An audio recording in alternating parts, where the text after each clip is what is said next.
Hi, everybody, and thank you so much for joining us today on Deborah Kobylt Live. And my guest this week, John Kobylt of the John Kobylt Show on KFI Radio and iHeart Media. Is a radio show, podcast, one of the top in the country, one of the longest running shows in the country as well. John, thank you so much for joining us. Thank you for having me. Now, you're sort of always at the pulse of what's going on, clearly in California and Los Angeles. And I wanted to have you on again to talk about some of the pressing issues here in California and Los Angeles. I'm going to just name a few and then we can get to work. Okay. The latest with the fires, crime, even in our neighborhood. And it's like, come on. I know that the police are doing all they can, but there's not enough of them. And what's being done? Are these people being arrested? I don't really know, but we're going to talk about that as well. Lots of folks are moving out of California and Los Angeles, and lots of folks are not moving in. I want to talk also about Governor Gavin Newsom, seems to be running for president. Also want to talk about who could be our next governor of California. There's a lot to talk about, so thank you very much for joining us. All right, let's go. Okay, let's start with the fires. What's being done? I mean, I was actually talking to a realtor yesterday, as it turns out, and she said permits are in fact being accepted, granted, and that people are starting their process or getting their plans or getting all that. But what are you hearing out there? Permit process is very slow. Okay, the permit process is slow. Now, she's a realtor, so she wants to sell all of Palisades. So that's why I'm taking a little bit of what she says with a grain of salt, but she was very positive and encouraging. So you're saying what? If somebody wants to buy a lot, what's going to hold them back is hearing that the permit process isn't working. So, of course, a realtor's going to say, oh, no, the permits are coming out. I see the numbers. They're on a public dashboard. They're very, very slow. And I was watching a news story on Fox News, actually just a few minutes ago that they ran. And the reporter was asking a homeowner who got the original permit approved, well, why is your lot still empty? And he says, well, there's more permits.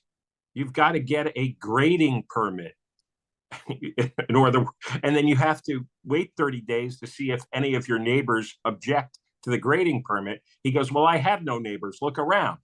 There are no homes here. So who's going to object if I grade my land? And so he had to go through that process and eventually got them to give him a waiver. And he went on to other, sub permits that you have to get. And it's the same thing. Everything is a wait period. It's a notification period. It's a stand in line period.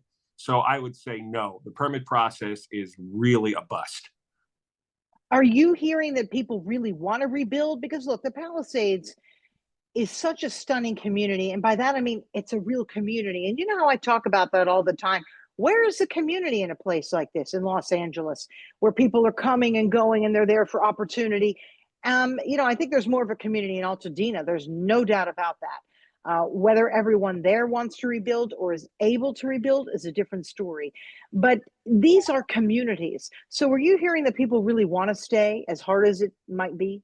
If they could wave a magic wand, they want their old life back.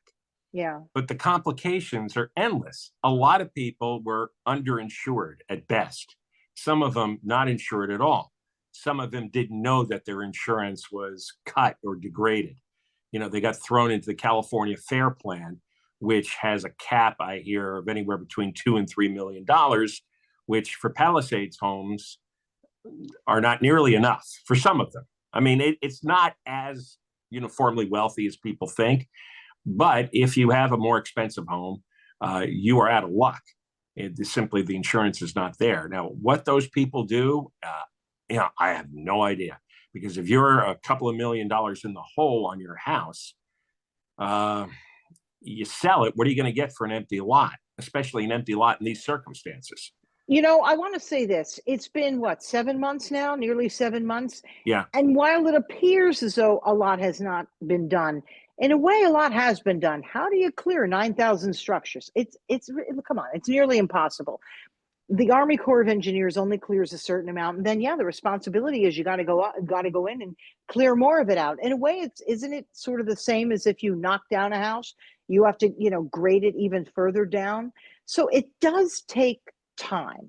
It's not going to be like that where you just snap your fingers, especially because it's 6, 7, 8, 9,000 structures that burn down. It does take time. So maybe people need to give it a little more time, or no? I think the frustration is Karen Bass and Gavin Newsom, and in this news story, they played clips promising all the red tape was going to be eliminated. Right. There wasn't going to be any delays. And then people got months and months worth of delays. So, you can imagine how angry they are, because increasingly, a lot of people have realized that this could have been mitigated. Some of it could have been prevented. So you combine the terrible response, terrible preparation on the part of the city at the beginning of the fire with now these delays, and people are looking for blood. Yeah. The reservoir that was not filled, and because of that, there was no water going into the hydrants, and the firefighters were just paralyzed. Do you know if that's been filled yet? Because I'm pretty sure we drove by not long ago and it looked like it was still empty. Do we have any reports on that? And if not, can you find out with your news department? Yeah, that may have been a different reservoir. There are several in the area. Yeah. That big one, they claim they have filled it. Okay. 6 months too late. And there was no excuse for that. It was empty for a year. It was over a relatively minor reason that could have been fixed cheaply and quickly. That was just gross, obscene incompetence. And coming into the fire season, there should have been an all hands on deck meeting. Are we ready? And one of the things you need to fight a fire, number one on the list, is water. And there's simply, the water didn't exist. Oh, and by the way, 1,000 fire hydrants were broken. Yeah, that's a crime. That's an actual crime. People should go to prison. But we know that's not going to happen. Politicians often get, it often slides, right? And the other day, you and I were in the Palisades, and we saw many signs on properties that said, Karen Bass, resign. She's not going to resign. There is no recall. So what do we do? And what do we do for the next election? Because people have short memories, John, and you know that. What they'll do is they'll say, hey, look at what we've done to get people going. In which case people go, oh, yeah. And then maybe the West Side might not vote, or Alcedena doesn't vote for mayor, but maybe the West Side might not. They're pissed off. But the rest of LA, it's a big place. They're going to say, oh, wow, she's done a good job. She's helped people out. They don't care. People's empathy for others' problems is pretty. That's true. People say the right things, and in the moment, they may actually feel it and believe it. But 6 months later, much of the city doesn't care what's happening in the Palisades. Yeah. She could win anyway. I don't know if I see somebody that incompetent and I have a chance to replace them, I would vote to replace them. Can't do it till November of next year. And you got to have somebody substantial running. It can't be, other socialist city council members, because that's all more of the same. So I don't know.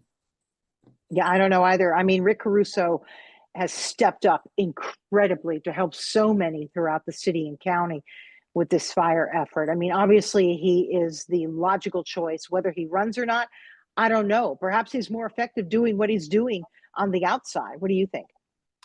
He can only do so much on the outside because Karen Bass and her administration, they're not cooperating with Caruso. They don't want Caruso to succeed. The more he succeeds, the bigger threat that he replaces her. So he's in a tough position there, because she really is. I mean, it took months. He presented this AI software plan called Plan, and it's supposed to reduce the permit process from months to hours. And it just sat there. They didn't do anything with it. Now they're saying it's like, oh, okay, we'll use it, but it's in a testing phase. So, they've got it covered now temporarily. But I'm not optimistic. They do not want him to succeed. And the thing is that there's nobody in charge of the fire rebuild. There simply isn't. There's not like a commission. There's not a guy, a gal, a department in charge. Really? Wow, no. I didn't know that, John. Tell me more. Originally Steve Soberof, who's another longtime civic-minded, he's wealthy, he's had positions in government. He was there for 3 months and had a big falling out because Karen Bass promised him $500,000 and then had to pull it back because there was so much outrage. And he said, fine. And after the 90, and they weren't listening to him anyway. It had no effect. It was not replaced. They have 2 outside consulting firms. Nobody knows what they do, but it's multi-million-dollar contracts. What I hear from guests we've had on who have homes, there is nobody to call. There is no office to call. She doesn't have a fire recovery czar. There isn't an agency devoted to fire recovery. There's nothing. And that's incredible. I honestly didn't know that. Yeah. I didn't realize there isn't a department that was set up for fire recovery. So everything just has to go through the old guard, right? Right. So it goes through the old building permit system, which, as you know, is really slow. And now it's got all these new permit applications from the Palisades. And it's not just one permit, like I said. It's a number of permits. Nothing, no stream. They haven't even waived the fees yet. They were supposed to make all the permits free, but the city council doesn't want to give up the money, if you can believe that, because they're broke. Let's talk about the situation of which will come back next year. It's been put on hold, possibly allowing low-income housing to be built in the area. It's not that I'm against low-income housing. We need that. But this is a certain community that was close for nearly, 100 years. And basically, I mean, it was a residential community with single-family homes. And it looks like they're interested in changing the dynamic and the look of what the community was before it burned to the ground. This one really gets me crazy. They want to shame you and scold you because you want to live in a single-family home neighborhood.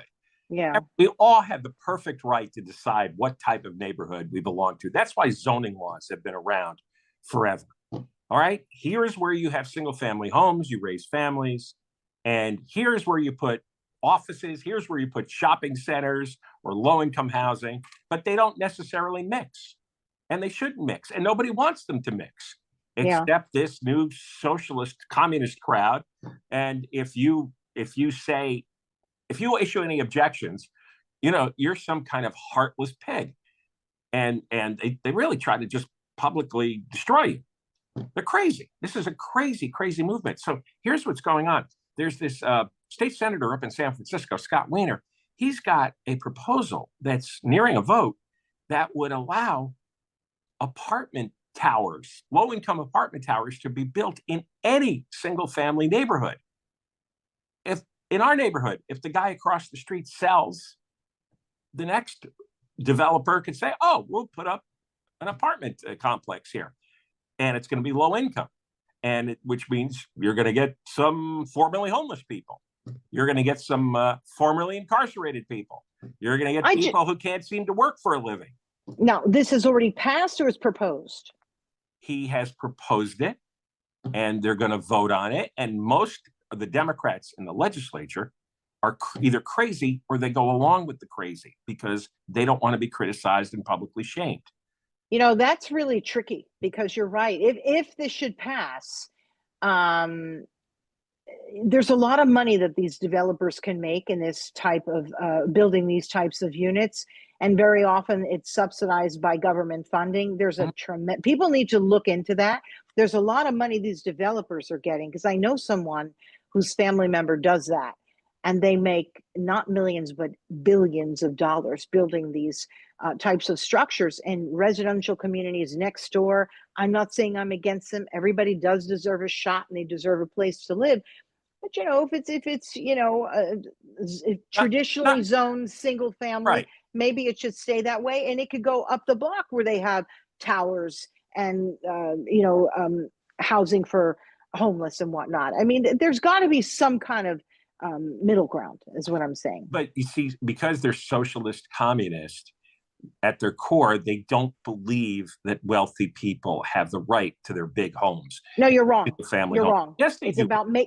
It's about making money through the developers. They pocket. I don't think that they really care who's next door. They don't care if it's a single family home. They don't care if it's a tower. There's a tremendous amount of money. It's about the money. Just follow the money. It's about where the money comes in. And if you're able to get that kind of money and subsidize and build a tower like that, there's a lot of money exchanging hands. And it's also very difficult to track that money. That's where it is. It's not that they care or don't care. I don't think they care at all who lives there. It's about the money. So if you follow that trail, I think that's where you get your answer more so. This is how I feel. Anyway, let's talk very briefly, because I know you have to go and do your own show, about moving in Los Angeles and California, moving out of LA and California, the expenses of even living here. And for goodness sakes, can this ever be reversed? Here's my answer. No. So go ahead. And by that, I mean the cost of living here. It's crazy. Go ahead. So UHaul does a survey of its own customers, its own business. It's pretty reliable. Number one move out state in the country is California. Least popular move in state, number 50, California. So we have the most people moving out and the least number of people moving in. All right. But then you have Governor Newsom on TV saying we're like the fourth largest economy or fifth in the world. So that's true too. This is such a strange dichotomy. That is a non sequitur. That's a meaningless statistic. Okay. The fourth largest economy in the world is because California is the home to Apple and Tesla and any number of extremely wealthy tech companies that produce all their goods and services here in California. That's all part of the gross domestic product of California. We also have the highest poverty rate in the country. We have the most people on Medicaid in the country. We have the highest welfare total in the country. We have the most homeless people in the country. So you talk about income inequality. California is at the extreme. There is extreme wealth because of the tech industry, and there is extreme poverty for millions of other people. So that is the most misleading, ridiculous. It's a lie. It's just it's to get people distracted because most people don't know the details of what makes up an economy. It's that the GDP is a total. It doesn't reflect a lot of people's lives. So then who could be running this state next? We know who might be running Los Angeles. Could be Mayor Bass. It could be somebody else. They need to put up a strong campaign against her because people do have short memories if that's in fact what you're going for. If you want somebody else to run and win against her, dig deep and keep track of the issues. But let's talk about the state for a minute. Who could be running it? I say Kamala is going to jump in, name recognition, big name recognition. Whether you think she's done a terrific job or not, doesn't even matter. It's the name. I think she's going to jump in at the last minute and clean up. What do you think? Or is there an independent or a Republican or another Democrat who can win, who's sort of a centrist? What are your thoughts on that? I don't know of a Democratic centrist. There is this businessman, Steve Klubeck, who is not well known. He's got a lot of money. I've interviewed him a couple of times. He's kind of a mix of views, and he's an interesting guy, but he doesn't have much name recognition, and he doesn't have much in the polling. Other than that, it's a collection of warmed over, washed up Democratic politicians like Antonio Villaraigosa, Congressman Katie Porter. She lost running for Senate. Villaraigosa lost running for governor. You've got, what's his name? Xavier Becerra, who is a refugee from the Biden administration looking for work. A lot of these people are just Democratic hacks who bounce around from job to job, and they're just looking for something to do. You got the lieutenant governor running, Elena Kouanakis. She's not well known at all. And, there's like a half a dozen others who don't matter. When do we ever get somebody in the middle again who sort of can see both sides and mostly see what's best for California? Is that just sort of a bygone era, particularly in this state? The parties don't produce people in the middle. The parties are run by very passionate, extremists on both sides. There is no moderate influence. There's lots of moderate voters. Most are, but they don't have the power. They don't have the voice. On the Republican side, there's virtually nobody. The Republicans haven't put up anybody since Arnold Schwarzenegger that was worthwhile. There's one Riverside County Sheriff, Chad Bianco, but again, he's not well known. And yeah. Well, we have a friend, right? Jake Steinfeld. He has not said he's running. I know he's considering it. He would run as a Republican, actually. And he's a successful businessman who really, really made his business brick by brick. He's the guy in charge of, or who founded Body by Jake and so many other different things. Very positive guy, really believes in freedom socially, but also believes in some law and order and also encouraging business. I mean, a guy like that, sort of in the middle, will run as I think ideally we need a guy in business. Jake is a very interesting candidate if he chooses to run. Right. He's got a very appealing personality, but we can't. California is 50th when it comes to business climate. This is after surveying business people. Worst climate in the state. Now, like I said before, we have gigantic companies here. We've got Google, we've got Meta, we've got Apple, we've got Tesla, the magnificent 7 tech stocks. Most of those are California companies, which again is why we have so much wealth. But for everybody else, they say it is the worst business climate with the highest business taxes. So unless your roots are in Silicon Valley going back to the 1970s, it's really tough. And you better hope those companies stay here, because at the rate they're taxed at the state level, I mean, I don't know anything about their financials, but I tell you, one of those big guys moves out of here, you watch, everybody else is going to follow. And this state could really fall apart. I mean, we need good leadership. I have no answer. I'm not in politics, but I just see, around me what's happening. Crime is up. They'll tell you it's down, it's not. There's a lot of stuff. Go ahead. They legalized a lot of crime, like when they had Prop 47 for the last 10 years. All of a sudden, tens of thousands of burglaries every year weren't counted as burglaries or shoplifts or robberies. They just weren't counted. So that's they lower the crime rate by saying, well, they're not crimes anymore. All right. Do you still have hope for California? I mean, you're entrenched here. You love it here. You're a well-known talk show host here. What are your hopes for California? How can this be turned around? My default system is optimistic, because you can turn it around if you have the will. Tomorrow we could decide to elect a whole slate of other people, and the next day they could put in other policies. And there's plenty of California cities which are great to live in. We've just been in Orange County recently, right? And San Diego County. Well, we spent time in wonderful cities that are clean. Even here in LA County, you go into Beverly Hills, it's wonderful. Culver City, West Hollywood, Pasadena. This is like an LA-centric disaster that we have here. Yeah. Once you cross the border, I work in Burbank every day. Burbank is squeaky clean.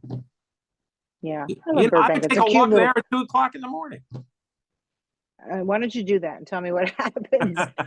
Okay, so what are you going to be talking about today on your show? I appreciate you coming on. We didn't really have time to get into, what's going on in the federal government, good and bad, unless you want to comment on it, for the next minute or two, because I know you have to leave. You're welcome to do that. You can also just tell us what you've got on tap for today. Well, I never know what I'm going to do until I get there. But that's a strategy. You should try it. Just turn on the microphone and see what comes to mind. No, there was a probably one of the top things. Well, Brian Cobberger got officially sentenced today, and all the victims were allowed to air the victim impact statements from the families, and apparently got very crazy and emotional. So we'll be doing that. And also, the LA Times had a big story about how in Altadena, they never sent the county fire department to the west side of Altadena, where most of the deaths happened. It was delayed by hours and hours, and they have no real explanation. It just didn't happen. Oh my God. That's its own disaster. We talk a lot about the Palisades, but Altadena was very badly managed by the LA County Fire Department. In a strange way, you wonder, what if we had no government at all? It probably would run just the same. We're pretty close to that now. Honestly, just nothing. Don't pay the taxes in. Don't do anything, because nothing's really happening anyway. We're not getting anything for it. Just let it go. Well, when we had the fire within a couple of miles of us, and the power went out for a week, and the looters were running around, we were pretty close to no government there. Yeah, that was pretty, until we made some calls and said, what the hell? Yeah. Right. And we had to make some calls. We tried to find somebody in government. And that hit me. It's like, it's right now, California as a state-run entity, Los Angeles as a city is in a state of collapse. The smaller cities are running all right, but I've often said that to you. I think sometimes places are too large to govern. You and I are back from New Jersey. I'm not saying that's a nirvana place, believe me, but the towns tend to be smaller, and each town has its own fire, its own police, its own school, its own library, and you just govern that little place. And then you go to the next town, they have their own school, their own fire and police. So each one has its own little fiefdom there. Whereas here, it's enormous. It's like New York City. It's also difficult to govern. It's enormous. 5 boroughs. Come on. All these sections should be their own town.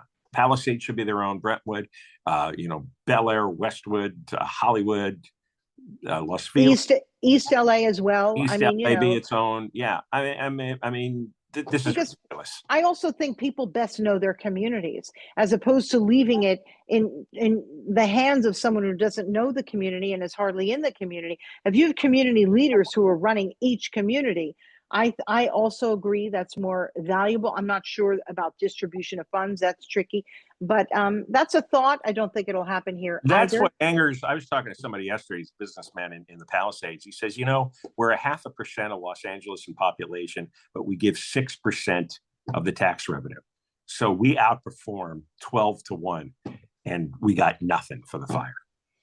Well, let's hope that in time, right? It's been 7 months. After my conversation with the realtor, I felt a smidge hopeful, because I do think many people still want to stay. Many people still want to rebuild, and they keep going back to the building department and they're banging on the door.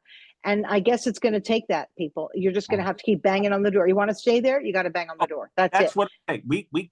They can get Palisades to come back, but they're going to have to scream and yell and bang and kick every day. Yeah. Nobody's going to do it for you. Frankly, the Palisades or anywhere else in the world, when it really comes down to it, you got to do your own banging and screaming. It'll happen. I've decided today, because most days I'm very sad about this, I'm going to remain hopeful. I'm actually going to remain hopeful that somehow, permit by permit, that place is going to rebuild. And same with Altadena. It's a beautiful community there as well. So that's how I'm going to end this on an upswing and just be hopeful. Right. But anyway, I appreciate you coming on our show today. John Kobylt of the John Kobylt Show, #1 show, actually, one of the #1 shows in the country. KFI Radio, also iHeart Media app. It's a radio show and a podcast, so you can listen 24/7. It's streaming live. I appreciate you joining us very much. My name is Deborah Zara Kobylt, and I appreciate you listening to our show, Deborah Kobylt Live, on YouTube. We also post it on Facebook, Instagram, and then as an audio version on the iHeartRadio app. So I appreciate you all joining us. Thank you for being here, and we'll see you next time. Bye-bye.